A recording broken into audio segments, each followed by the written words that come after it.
किरण शर्मा।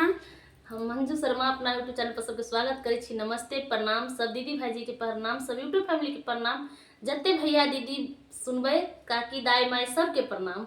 और हम दोनों देवरानी जेठानी बहुत प्यारा सा कजरी गीत गावे जा रहल छी, अहाँ सब जरूर सुनम और प्यार आशीर्वाद खूब देव। जहिना पहले दे छले ओहिना देत रहो। बहुत प्यारा सा कजरी गीत है, अहाँ सब लास्ट तक गीत के जरूर सुनम और कमेंट के जरूर बताएब किनका किनका ये गीत पसंद आयल कजरी और किनका सबके नहीं पसंद है। के बारिश कला कन्या दुल्हा तैयार छे, लेकिन दुल्हन खोला के लिए नहीं तैयार छे। उनका पाव पैजनिया नहीं आन कर दे छे, ने कंगन आन कर दे छे, ने झुमका आन कर दे छे, ने नथिया आन कर दे छे। नया कन्या के ज्यादा ध्यान दूसरा पर रहत तो एक लक उनका से रूसल छथिन उनके दुल्हन। और देखियो की सब मांग रहल छन और की सब दुल्हा आन कर दे छथिन। अहाँ सब जरूर सुनब गीत में और जरूर कमेंट करके बताएं। रुन झुन खोला ना हो के बरिया बरसाई कारी बदरिया ना, रुन झुन खोला ना हो के बरिया बरसाई कारी बदरिया, हमहू सोवब से जरिया ना, रुन झुन खोला ना हो के बरिया बरसाई कारी कारी बदरिया, हमहू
सो खोला